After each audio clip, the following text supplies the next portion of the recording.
ကျမတို့ကျောင်းအုပ်စုမူဝေမြို့နယ်ကျောင်းအုပ်စုကစင်းကုန်းကြီးပါနော်ရှားအိမ်မှုဆယ်ခင်ဗျာဥက္ကဋ္ဌနဲ့တော်ဆိုးနေပါပဲအုပ်ချုပ်ရေးမှူးနဲ့တော်ဆိုးနေပါနော်ကျမတို့မောင်လေးအနည်းဆုံးလေး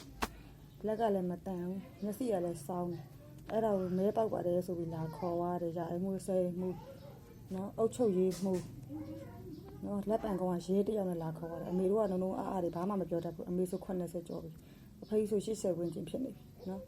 အိမ်မှာသူ့တယောက်ထဲလှုပ်ကြည့်နေတာသူတောက်တယ်စားတယ်မတောက်ဘူးမစားဘူးမဟုတ်တောက်တယ်စားတယ်ခေါင်းကလည်းနည်းနည်းလွတ်ချင်တယ်အုံနောက်ကမပြေဘူးလွတ်တူရှိတယ်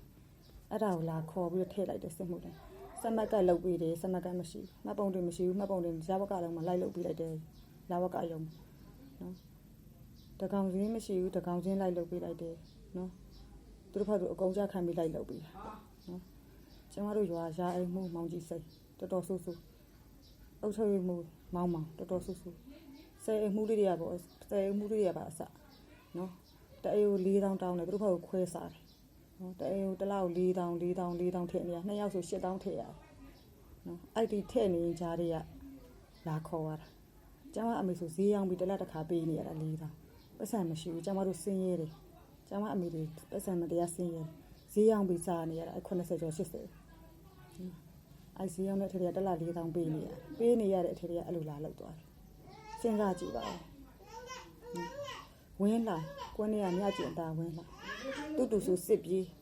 နော်တင်တဲ့လေးပါလေးစင်းပြီးသားအကုန်ကျွမ်းကျင်တယ်ထည့်လိုက်ပါလားမထည့်ဘူးအဲ့ဒါကိုကြတော့လှိုင်တာဖယားလမ်းမှာလာဆောင်ခိုင်းထားတယ်တူဝင်းလိုက်တူထွေးလေးစစ်ပြေးလာဆောင်ခိုင်းထားတယ်နော်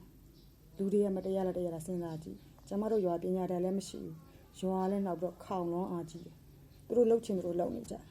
နော်တော့ကြဘာချင်းညာကြီးခွဲရမယ်တော့ကြဘာဘုံညာကိုကောက်ရမယ်လူတွေမှနန်းလန်းမထုံနိုင်ဘူး